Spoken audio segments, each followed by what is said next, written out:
Hi everybody, Teresa with Indigo Moon Arts, and I'm going to show you the removal of the air dry clay from the mold that we just did.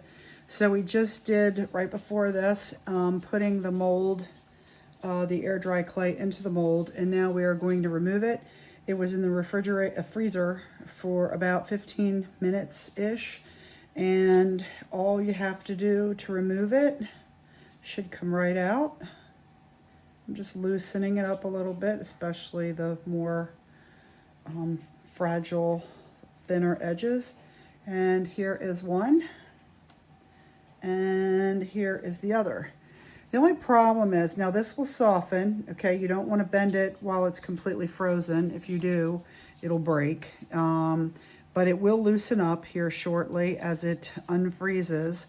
And when it reaches the point of pliability, which means it's the right amount of unfrozen, you put it on the bottle to give it its edges, I guess. The right forming of the, I might not use this. I don't know. This was just me kind of playing around. You can mold the wings to the, as you touch it, it's already starting to get tacky. It's starting to, it'll start reshaping a little bit. I don't know what I'm doing here. This is one that's already done that I was going to show you how to paint and put on the bottom. This is going to be my bottom one. And I thought the angel wings might be cool, but at the same time, I don't know that they're the right size or shape for this. I just thought it would be cool to have the angel wings, but how I want to put them on there, this is the part in which you figure out, you know, obviously that doesn't look good. That's not the way they go. They kind of go like this. And I'm thinking maybe, I mean, that's kind of pretty. So we'll roll with that. You shouldn't paint the cold molds, because while that might work, you will make impressions and indentations in them. They can become unformed through touching, so they will lose their details. This is a good time to look at any loose or hanging ends that need to be, you know, removed, or like this one, pushed in. Where's my palette knife? Hold on. So like here, I might take this and, you know, take out any excess or remove any weird little edges or ends that take away from the design. Push them down, push them in. I don't know if you can see what I'm doing or not. Anyway, but that's kind of like what we're doing. It's fragile.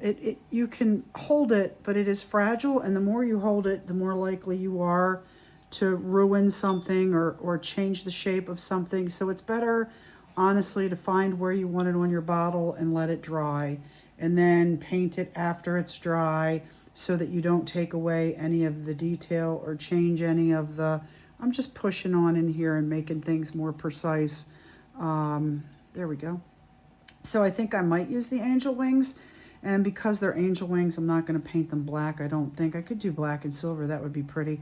Anyway, but moving on. So we're going to let this sit for now. Our bottle is fully varnished. We're going to put it over here. I'm going to play with how it fits, getting it exactly right on there, right, wherever I want to put it. And then you simply paint it. This is dry. You just take any old paintbrush, doesn't really matter. Oops. And you, again, my paintbrushes are always somewhat wet. I'm gonna dip it just to make sure it's clean. I cleaned these at the sink a little while ago, but sometimes I use decoupage, sometimes I use varnish. You wanna make sure that I'm not adding anything I don't want into the paint. So, all right, what I'm doing now, I'm gonna paint this. I think I'm gonna go with a dark gray, and then I might end up putting light. This paint to me is too thick. I can tell by how it sticks. Show you my little trick. Okay, so I'm gonna throw a little water in there. That's what I do to get the paint the right consistency. You can add water while it's in the tray.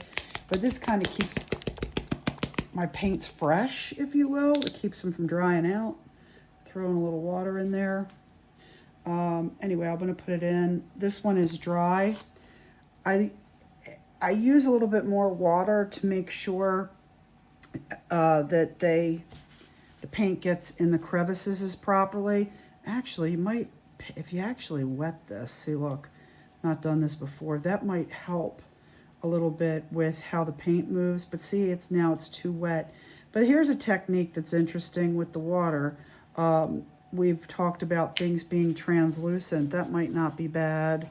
But yeah, the paintbrush is way too wet. So how you can dry the brush without, you can just put it at the bottom. Put your napkin around the bottom. It'll suck the water out of the brush from the bottom rather than the top. And that helps dry a brush out too. All right, because my paint, I just wet it. And then you can see it's a lot more dry than it was before. It should have been dry. I'm playing right now. I'm learning as I go too. I don't know if air dry clay softens with water, you know, because sometimes things dry permanently and sometimes they don't. And it seems to me like by adding water to the top of the clay before I started, it's actually making it a little looser, like affecting the hardness a little bit.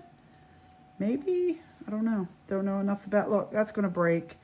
It's hanging on by a thread there. When I said in the video right before this, when I was talking about the molds, that's what I don't like about a thin mold. A thin mold, there's too many areas that are loose or weak like this. It's better just to pull that off. I can glue it back together, but I don't like, it's too thin. I mean, it's nice that it's thin, but if it's thin and it's a scroll and it has thin areas, it's gonna break. I mean, it's just not a strong enough, durable enough clay. Polymer clay is baked, and once it's baked, it becomes hard, it stays hard. Air dry clay is a craft clay, and it's only good for, it doesn't hold up. It doesn't have the durability. Like I wetted this and it became tacky. It's not just the paint, it's the clay itself. But anyway, painted that. I can't do anything with these wings until they dry, unfortunately, which means adding them later. So this is going to go down here, which is going to help the, there's something called a reverse. See, I could reverse do this. Let's try that. You know, where you've painted it, so now the paint is in the crevices, and I'm taking off the paint. I'm removing it with my finger for a reverse look, which is actually kind of pretty. I'll kind of make it up as I go along. Where's that piece I have to glue back together? Yeah, so I don't recommend wetting the clay to make the paint move. It's not a durable enough clay. It loosens, it doesn't remain fully hard, it gets tacky on the surface. Just not a good solution. So anyway, and then I'm taking that paint off. I might repaint these, I might paint them black. Right now I'm playing with the idea of what I want to do here. Can you see that okay? Not really. I'm just not really centered under this, but anyway, so this is kind of what I'm doing. You got to watch too, because I don't want to put my bottle in wet paint. I also have to do the bottom I didn't do, but I'll be back in a little bit. Thanks for watching.